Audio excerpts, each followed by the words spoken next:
Okay, this is the Tennoke 2. It's the save device for the PC engine. And with a few modifications, it can also work on the TurboGrafx, the USA version. This video is about changing out the SRAM to an FRAM. FRAM chip doesn't require battery. So basically you have about 140 years of data retention with no battery. So you don't have to worry about the batteries leaking or anything, or dying. The batteries, go on the back. So this is, I've already unscrewed. There's 4 screws to hold it on, so I've already unscrewed it. And this is the SRAM right here. And what we're going to do is I already have this little chip made, and it has the FRAM on it right now. It also has a switch right here with 4 positions. So the 4 positions give you 4 extended banks. In other words, it multiplies the amount of save space to 4 times what you originally had. So if you fill up one bank, you can just slide the switch over, to the next position. And the only drawback to that is you have to remember, where your saves are, if you go beyond, the first bank. Anyways, so it's pretty simple installation. The SRAM already has, it's already here. This is a 1-layer board, which means there's only the traces on one side and there's no traces on the other side. It's just some jumpers. And so, so being a 1-layer board, it's very fragile. And so, so this will just sit on top of the pins that already exist. Let's see here. I think we might need to trim maybe some of these legs or something, just in case. Don't remember having to do this, but anyways. Okay, so this should go on just like this.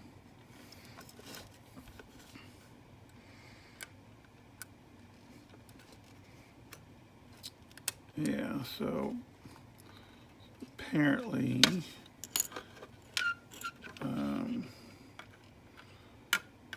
we just need to trim some of these legs here to make it sit a little more flush.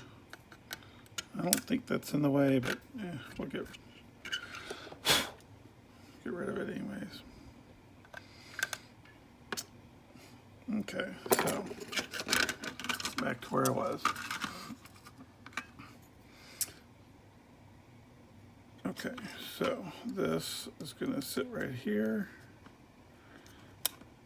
And it's just going to, yeah, that's much better. So it just sits just like that. And then we're going to go ahead and solder it on.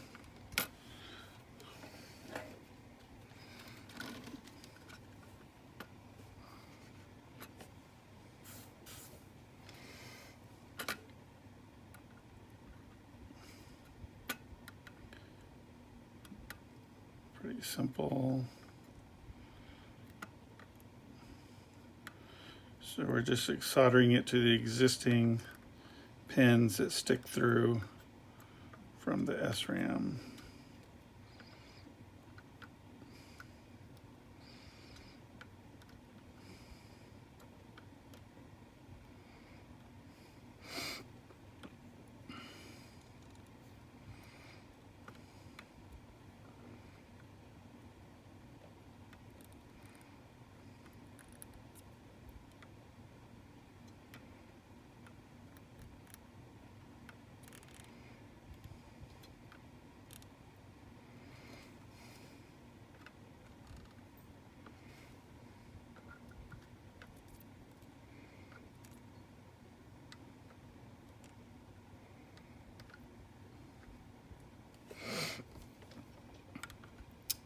Okay. Now we need to cut some legs of this chip here, because we don't want the outputs conflicting with each other.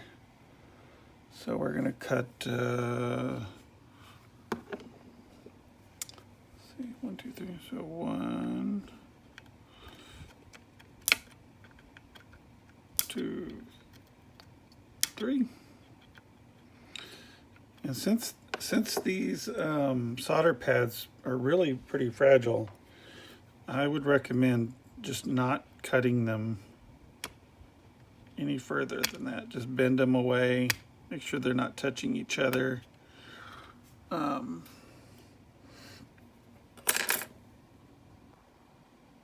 Just kind of bend them away. So you got 1, 2, 3, and you have to cut 8 total. So let's see here. So we got,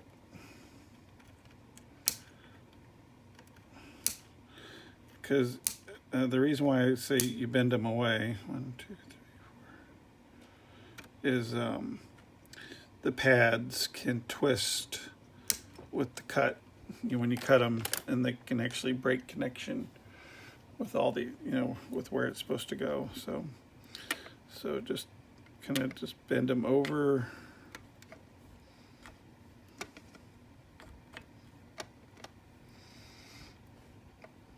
So these are the only pins that are outputs. These are the data lines.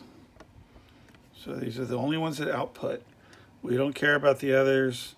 They're all inputs, and they don't interfere with each other, with this chip versus the new one we just put on. So we got these cut.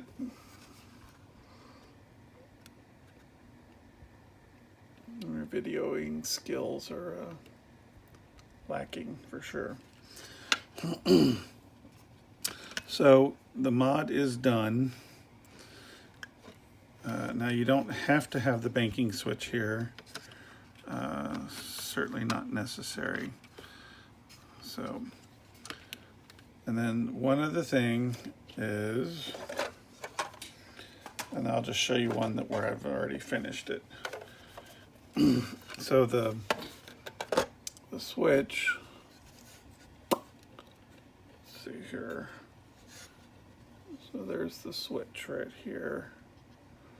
So we need to cut a little indentation out of the plastic for this to sit. Also, if you notice that this connector has these wings that stick out right here. You can safely cut these off. Well, I don't know if my camera's getting that or not. You can safely cut those off, so it'll work on an American TurboGrafx unit. So here's one where I've already cut it off. So these wings have just been cut down, or with my Dremel tool. Again, I'm not sure if you're seeing that. And then there's the switch inside right here, where you can select different banks. So anyway, so basically, we've got the FRAM chip on. If you trim these sides down, then it'll fit and work in an American unit just fine. Then I would suggest maybe painting it black to match the American TurboGrafx one, if you're gonna pair it up to that. But anyways, that's pretty much it. Never ever have to put batteries in this ever again, and it will always retain your memory, and it'll function normally just like it did before. There's no difference. It's just a different technology. Instead of needing a battery source to keep the memory alive, it has an internal flash process that does it. So that's it.